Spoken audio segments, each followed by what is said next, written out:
Obrigada, doutor Jorge, excelentíssima juíza, doutora, presidenta. Essa linda comarca de Niterói, que foi a última vez que meu pai me viu fazer um júri antes dele morrer. Então, tenho um carinho imenso. Assim, fico muito feliz de estar aqui e tenho muita gratidão pelo nosso encontro e participar do julgamento de uma juíza tão radicalmente, republicanamente imparcial. Obrigada, Fernanda e Carlos Gustavo. Eu vou me permitir essa proximidade aqui, que é um momento de reencontro. E não só reencontro Carlos Gustavo aqui hoje, mas sou apaixonada por não ser alguma coisa dele profissional. Fernanda, uma grata surpresa devido ao início do tribunal do júri. Espero que continuemos seguindo amiguinhas, as aversas, mas estarmos ligadas nesse tribunal, que é uma felicidade. Doutor Jorge, é uma alegria muito grande estar aqui, porque Vossa Excelência é uma admiração para mim, que sou uma defensora pública e sempre tive Vossa Excelência como um modelo a seguir. E as outras pessoas, doutor Ângelo, esqueci do senhor, o senhor fica aí do lado do MP, né? Seu lugar não é aí, entendeu? Porque além da assistência de acusação, a gente tem que pensar na assistência. Rita, não sei o que ela disse. Fiquei muito feliz de participar, ver como o senhor traz a família da vítima. Queria cumprimentar também os assistentes aqui.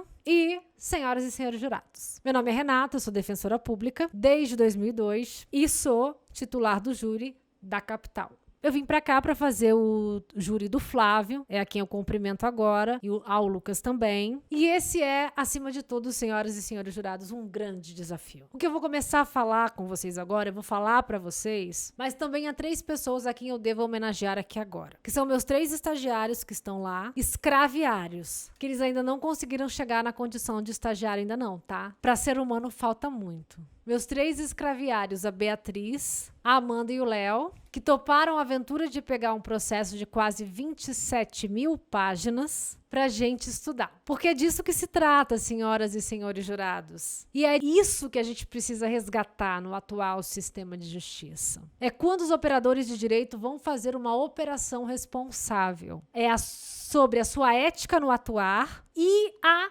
prova no processo penal. E eu falo isso e chamo eles na colação, por quê? Porque são jovens estudantes de direito.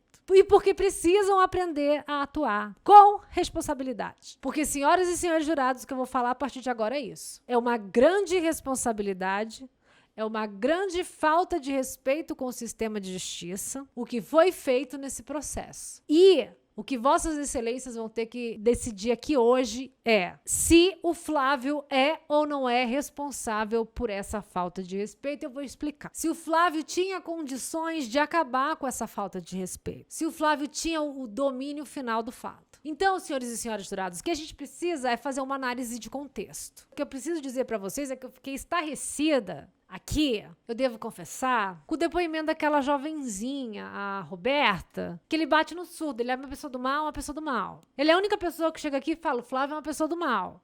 Às vezes eu vou dar umas escorregadas nas expressões, os senhores me desculpem, tá? Que eu sou uma pessoa do júri, mas não sou adepta à formalidade do júri, tá? Eu tô quase tomando cerveja na Lapa pra ver o inferno que tá a minha vida. Vocês têm uma ideia. Mas eu vou melhorar. Então, senhoras e senhores jurados, o que acontece? Ele vem e dá umas pancadas no menino surdo e vem dar uma tesourada no outro. Aí é fácil, senhoras e senhores jurados, chegar aqui, esse pessoal todo faccionado, e falar, deu uma facada no outro. Cadê essa facada? Cadê esse registro? Vocês já experimentaram chegar com uma facada no hospital público para ver se rapidamente não brota um policial para saber o que aconteceu? Por que não tem esse registro? Então, assim, é fácil a gente chegar aqui e ficar botando o dedo. Eu queria que Vossas Excelências pensassem nisso. Quem são aqueles outros filhos que vieram aqui e colocaram o dedo na ferida? E aí, senhoras e senhores dos jurados, é impossível não pegar, ao avaliar esse contexto, falar um pouco sobre a criminalização da própria solidariedade. Eu não tenho nada a ver com a Flor de Lis, eu não gosto dela, muito menos aquele cara que ela botou para presidente. Cruz credo. Mas não dá pra gente fingir também que num determinado momento daquela vida, ela ia ter a coragem que muita gente não tem, que a maioria de nós não tem, que é pegar 37 crianças e sair correndo para um lado pro outro. E é fugindo, essas crianças estavam com ela. E aí a gente pega esses filhos que chegaram até aqui e fica falando um monte de coisa, que é assim, que é assado, que é assim. Eu não sei se vocês têm filhos, mas eu tenho. Se vocês forem perguntar pro Bernardo quem é o preferido dele, vai falar, Bernardo, quem é o preferido da sua mãe? Ele vai dizer, o Zé Vitor. Se você for perguntar pro Zé Vitor, qual é o filho, quem é o filho preferido da sua mãe? Ele vai dizer, minha mãe adora o Bernardo. Cada um tem uma opinião, um jeito de ver. Cada um tem uma história. Todos nós, senhores e senhoras jurados, somos um pouco Caim e um pouco Abel. Somos bons e somos maus. Somos invejosos e ficamos tristes também quando a gente é rechaçado. E nessa ideia de rechaço, senhores e senhoras jurados, que eu peço e pego a mão de vocês e tento levar para a vida do Flávio. O Flávio, senhores e senhores jurados, ele é o grande rejeitado. Reparem, a campanha política o candidato da política é a Flor de Lis. E depois quem é o candidato? É o filho biológico? Não, é o Misael, que ainda teve a cara de pau de ficar falando. Inclusive, o Dr. Jorge estava falando aqui que queria até quebrar o sigilo de grana dele, sei lá o quê. Então, senhores e senhores jurados, quem é o privilegiado? O privilegiado é o Flávio?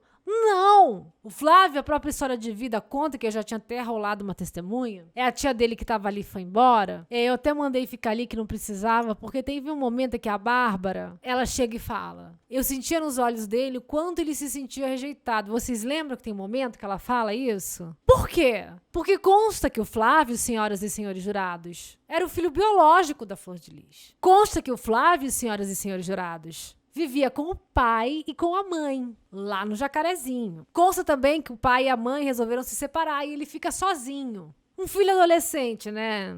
A gente fica até se sentindo que a gente é tão egoísta, né, gente? Nossa Senhora. Eu lembro da minha tia vindo de Montes Claros, queria ficar no meu quarto, e uma confusão. E essa adolescência também, essa adolescência... O que eu quero dizer pra vocês é o seguinte. Ele começa a se revoltar com a história de ter que dividir as coisas dele. Isso mostra o quanto que ele é uma pessoa ruim? Não! Não necessariamente. Isso quer dizer que você se sente tendo o seu espaço invadido por um monte de criança que não tem nada a ver com você. Você tem atenção da sua mãe dividida com um monte de crianças que não são nem nada dela, que não tem nada a ver com isso. Aí você tem que dividir tudo da sua vida. Você era um cara que tinha suas coisas, teu quarto, tudo direitinho, de repente. Isso traz a revolta e ele vai viver com a avó. Vivendo ele, senhores e senhoras jurados, com a avó, ele se afasta da família Flor de Lis. Essa família que ela resolveu mudar com o pastor Anderson. Essa família que eles diziam aqui que eles amavam, eram muito felizes. E que a gente sabe que nenhuma família é tão muito feliz, como a gente vê na foto do Instagram. Todos têm seus problemas. A questão é se a gente vai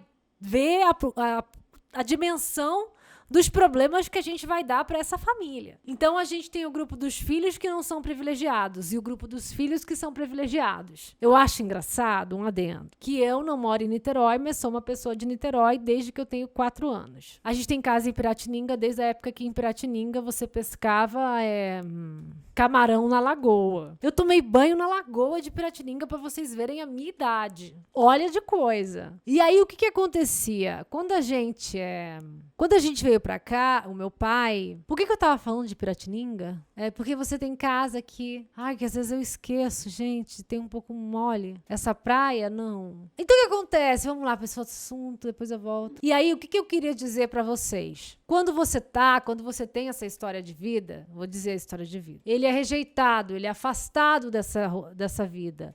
Ele sai, ele fica longe. Ele não tem esse contato, essa conexão dentro dessa lógica dessa família da Flor de Lis. Lembrei de Piratininga. A casa era um monte de gente. Aí o pessoal de Minas, uns parentes de Minas, vinha pra cá. Tinha sempre um parente que achava que o mar, o lagoa de Piratininga era o mar.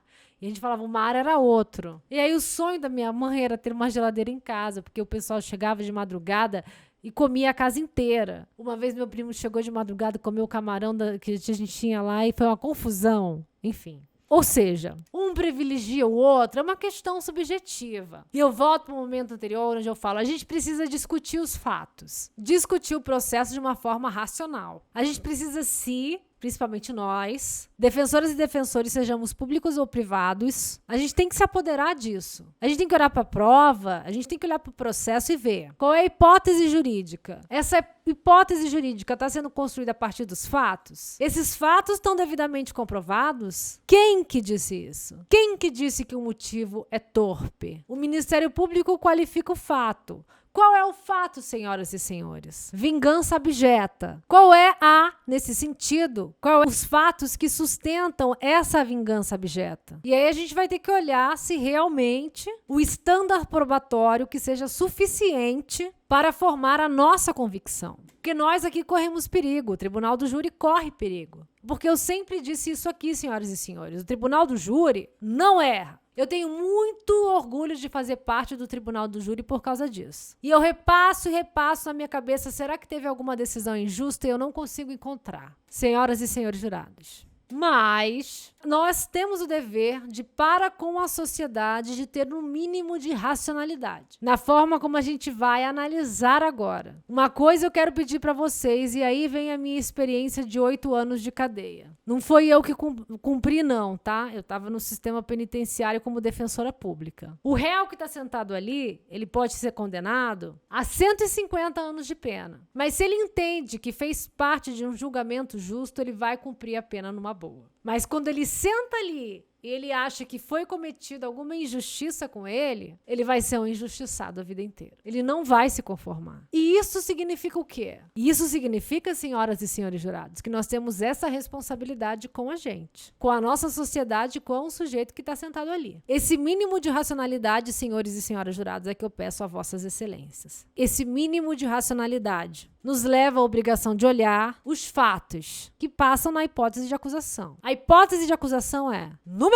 1, autoria, materialidade. Pastor Anderson morreu. Beleza. Número 2, autoria. Foi o Flávio que atirou no pastor Anderson. Com base em quê, senhoras e senhores jurados? O Ministério Público, a acusação sustenta a autoria. No Passe Day, o Dr. Carlos falou aqui para vossas excelências, muito resumidamente, que eu super entendo, que a gente tem que falar disso muito sério, que eu acho que o direito tem que falar menos e fazer mais. A gente tá aqui falando, eu fico, meu Deus do céu, será que a minha...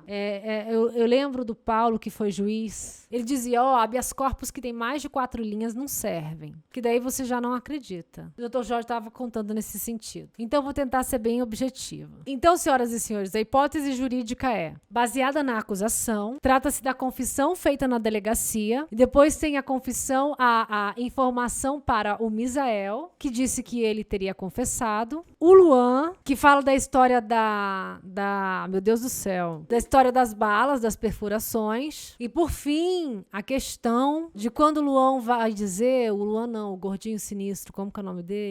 O Daniel. O Daniel veio aqui prestar depoimento e disse que era coisa para comprar arma. Essas são as hipóteses que vossas excelências vão entender, vão perceber, vão ter que definir se são verdadeiras ou não. O que diz a defesa, senhoras e senhores jurados? No primeiro momento vossas excelências, no primeiro momento que vão forrar o convencimento, podem levar em consideração uma prova feita no inquérito policial sem a presença do advogado de confiança do acusado? Eu não quero responder isso. Eu quero que vossas excelências pensem nisso. O que dizem os tratados internacionais de direitos humanos? O que o Brasil, soberanamente, no exercício da soberania, olha, ele é assim e diz, olha, a confissão, para ela ser válida, ela precisa ser sem nenhum tipo de coação. Então, diz a Convenção Americana diz isso. E diz todos os casos, todas as histórias, todos os grandes momentos que eu acho que a gente não estudou na escola, que a gente fica estudando a Europa, a gente está sempre de frente para a Europa e de costas para o Brasil. Então os acusados prestam depoimento, prestam a primeira declaração, né? Sem a presença do advogado, e a corte vai dizer, olha, não pode,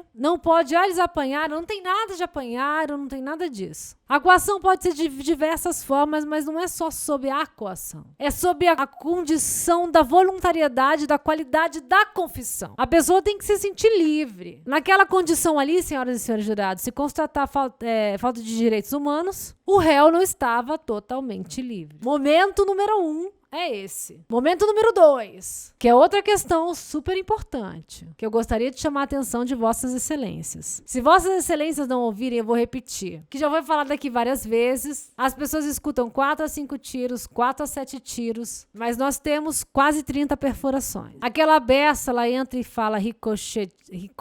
Eu morro de rir. O ricochete sobe, calma. calma. Ela para ricochetear. Então você tem várias perfurações. Isso significa o quê, senhoras e senhores jurados? Que a gente não sabe quantos tiros deram. Então a gente vive uma coisa, essa incompatibilidade entre essa confissão e o que está no laudo do exame do corpo de delito. Nos faz repensar a ideia dessa confissão. Vamos lá. Vamos seguindo adiante. O Misael disse, senhoras e senhores jurados, que ele ouviu a confissão do réu Flávio. Ele foi na delegacia e o Luan disse que ele não confessou nada, que ele só chegou e ficou chorando. Prestem atenção nisso. Prestem atenção nisso. Ele chegou e o Luan vai dizer em diversos momentos que ele chegou e só me pediu perdão. Ele só me pediu perdão. Ele pediu perdão pelo quê? Pediu perdão pelo quê? Pelo quê? Ele só me pediu perdão. Se a gente parar para pensar, ele pediu perdão pelo quê? Ele pediu perdão de alguma forma pelo que não foi desvendado aqui, porque, senhoras e senhores jurados, se vossas excelências olharem para o laudo do exame de corpo de delito, vossas excelências vão ver que tem várias perfurações. Aonde? Na parte da genitália. E como diz a própria denúncia, foi meio cruel, várias perfurações, dá uma indicação de que esse é um crime de ódio. Então, senhoras e senhores jurados, porque a vingança abjeta por causa de dinheiro não é um crime de ódio. O crime de ódio é aquele que você fica com muita raiva ali e fica, né? Faz ficar assim. E aí, eu tenho muito respeito pelo trabalho da doutora Bárbara, vocês viram aqui, mas aí o que eu questiono nele é, se existia uma confissão em delegacia dizendo que a ideia de que o motivo do crime de que o pastor Anderson tinha passado a mão na Lohane e na Rafaela, e não sabe dizer qual é qual, eu pergunto e falei, mas você investigou? E ela é categórica. Não tem nada a ver com abuso de crime sexual. Mas como não tem nada a ver? Doutora Bárbara ali, ela fere um grande direito de todos nós. É um direito, não à verdade. O direito à verdade é um grande quesito. Essa coisa da verdade é muito relativa. Mas é o direito a saber. Memória, justiça, verdade e reparação. É o direito do acusado não, senhoras e senhores jurados. É o direito das vítimas às violações de direitos humanos. E o direito a saber se inclui pelo quê? Numa investigação séria, independente e imparcial. Não para descobrir culpados, mas para descobrir o que aconteceu. Se existia uma linha investigativa, senhoras e senhores jurados, e dava conta de que o pastor Anderson poderia ser autor de algum crime de abuso sexual contra crianças ou adolescentes, essa linha tinha que ser investigada. Mas essa linha não foi investigada, ponto. Foi perguntado para as pessoas. Aí a doutora Ângelo pergunta para a doutora Bárbara no dia 24 de junho. Você ouviu quantas mulheres? Ela diz, não sei. Aí foi nesse momento que eu tive Aí vou lá ver quantas vezes ele perguntou isso. Mas qual é o tipo de pergunta? Eles chegaram lá. Vocês foram vítimas de abuso sexual? Mas o Anderson não perguntaram. Mas falaram, isso não aconteceu. E aí entraram numa situação que a gente precisa pensar e repensar. O processo penal não pode mais ser dono dos operadores do direito. Quando a gente está diante de uma acusação tão séria como abuso, a gente precisa de interdisciplinariedade. A gente precisa de um psicólogo. A gente precisa de um assistente social. A gente precisa trazer e fazer a prova com outros olhares. O que não foi feito. O que violou o direito. A perda de uma chance probatória, ou seja, para saber que tipo de depoimento aquelas pessoas estão dando, se elas estão mentindo ou se elas não estão. Porque aquele crime de ódio que foi cometido contra o pastor, senhoras e senhores jurados, não se justifica de que ele queria só dinheiro, que era uma vingança abjeta por controle de dinheiro. Mas agora o controle do dinheiro também, senhoras e senhores jurados, é importante dizer aqui que não é o pastor Anderson que controlava o dinheiro. Para uma pessoa que não vê a vida com os óculos de gênero, é só isso. Mas se vossas excelências enxergarem a vida com os óculos de gênero, vocês vão enxergar outra coisa. Vocês vão enxergar violência patrimonial. A minha mãe, em Cambuci, ela tinha uma melhor amiga, que era lá de perto, e ele ficava com cartão. O marido dela ficava com cartão. Ela era professora, recebia o dinheiro e o marido ficava com cartão. Claro que não é a Flor de Lis. Ela recebia o dinheiro e não ficava com o cartão dela, ela não tinha o dinheiro para comprar uma calcinha dela. Ela ia trabalhar e quem ficava com o dinheiro dela era o marido. Isso, senhoras e senhores jurados, a gente não pode diminuir. Não, ela tem que viver a vida dela. Não, isso é violência patrimonial. Esse controle sobre a vida dela é violência patrimonial. E reparem, senhoras e senhores jurados, uma situação, voltamos à história de vida do acusado. Uma situação que ele não vivia. Ele não era o chefe da igreja, ele não vivia como um Misael ou Luan. Ele não foi escolhido para ser o vereador de São Gonçalo. Ele era o cara que tinha a esposa dele ali, mas estava errado, estava errado. Primeira vez que eu vi as coisas que o Flávio fez com a mulher, eu já fiquei bolada, mas hoje eu entendo que é muito difícil não ser machista numa sociedade machista como a nossa. Eu não gosto disso. Mas hoje, Flávio, eu entendo muito bem que é muito difícil a gente não ser machista numa sociedade tão machista como a nossa. E eu espero que daqui a 10, 20, 30 anos a gente não tenha os mesmos índices, né? Que a gente não esteja nessa situação de violação cultural contra a mulher, que é muito triste. Senhoras e senhores jurados. Por isso, senhoras e senhores jurados, o que a defensora, o que a defesa do Flávio quer? Que o Flávio precisa ser absolvido, mas numa obrigação legal, constitucional que me é adquirida, porque a Defensoria Pública tem que apresentar todas as teses e teorias possíveis. A defesa vai dizer o seguinte, então. Se, o que não está, somente se estiver realmente, efetivamente comprovada a autoria do acusado, o que a gente não concorda, mas por uma questão de hipótese, vamos analisar, uma questão de hipótese, né? Uma hipótese aqui, para a gente considerar que a autoria é ele é o autor do delito, ele foi o cara que fez, e a gente vai considerar isso porque a gente vai considerar a confissão do acusado. Se a gente considerar, senhoras e senhores jurados, a confissão do acusado, para dizer que ele é o autor do delito, então a gente vai ter que prender também que ele cometeu esse delito imbuído de relevante valor moral. Por quê? Porque ele estava ali direcionado, impregnado pelas histórias da mãe dele que estava sendo oprimida. Tudo chega até ele. E além disso, a irmã dele liga, olha, passou a mão na Simone, passou a mão na Lohane e fica pegando o dinheiro da mamãe. Pega 100 mil reais, daqui a pouco quem vai pra cadeia é a mãe. E ele vai ficar numa boa. E aí, imbuído disso, ele vai e comete o crime. Isso sim, senhoras e senhores jurados, e somente nesse ponto que a defesa quer que Vossas Excelências ofereçam o privilégio. Mas se não for nesse caso, que lhe ofereçam uma terceira possibilidade. A terceira possibilidade, senhoras e senhores jurados, é super importante porque ela vai falar das 3 qualificadoras que, na minha opinião, não existem. Primeira qualificadora, que é do motivo torpe, que eu já falei, além de não estar comprovada a motivação, porque pode falar do motivo do dinheiro se a gente for levar em consideração que foi ele que fez. Então, senhoras e senhores jurados, por uma questão de racionalidade, por uma questão de lógica, a gente também tem que levar em consideração que ele fez por causa dos motivos que ele falou, não por causa dos motivos que a gente acha. Aí a nossa responsabilidade é uma visão da prova, porque a gente está olhando a prova. E a gente vai ter que olhar a prova para dizer, olha, então se a confissão é essa, então o motivo é esse. Então ficou. Num segundo momento, senhoras e senhores jurados, diz a denúncia que o meio foi cruel. Então a quantidade de meio cruel, coisas, todo homicídio vai ser meio cruel. Mas não é argumento bom, pelo contrário. O que existe na qualificadora? Que é uma substância que vai causar o crime mais abjeto. Então, percebam que tem esse quesito, que é o meio cruel. Essa qualificadora, obrigada, essa parada de você tornar um júri o processo, tornar a morte, aumentar o sofrimento de uma pessoa enquanto ela morre. Mas o que significa aumentar o sofrimento de uma pessoa enquanto ela morre? Significa mostrar que quem está matando ainda tem prazer de ver a pessoa que está morrendo sofrer lentamente. Disso, senhoras e senhores jurados, fazem da gente um pouco menos humano. Por isso que a gente tem que ter cuidado quando a gente está falando de meio cruel. Por exemplo, gente, que a gente está falando do cara que vai devagar, vai estrangula. Isso é um meio cruel. Você escolher um meio de cometer um crime de modo que aquela pessoa sofra. Não é ficar com raiva, pegar uma arma e descarregar na cabeça de uma pessoa. E aí aponta o laudo. E o laudo está dizendo meio cruel. Mas esse perito, entendeu? Ele não podia falar isso. Por que ele não podia falar isso? O que ele vai dizer? O que ele descreve no laudo? Ele vai dizer, ó, vários tiros. A quantidade de tiros por si só não demonstra sofrimento. E, eu acredito, eles diziam lá, gente, não pode dizer, a gente não pode qualificar, a gente tem que descrever a mecânica dos fatos. A conclusão não é nossa. A conclusão é de vocês. Porque vocês, senhoras e senhores jurados, são soberanos. Vocês são a representação do povo, vindo do sistema de justiça. Essa caixa hermética precisa saber que muito mais do que a lei é o que a gente sente. É antes da justiça, não necessariamente o que está na lei. E é isso que o Brasil faz na América Latina de tão diferente. É colocar vocês, senhoras e senhores jurados, aqui para decidir sem essa formação jurídica chatérrima, mas traz para cá sem a venda e circula esse ar novo. E realmente a gente pensa como é que deve ser a justiça. E assim, senhoras e senhores jurados, essa defesa foi efetivada. Eu me desculpo por ter me estendido, mas agradece essa escuta ativa. Excelência, terminei.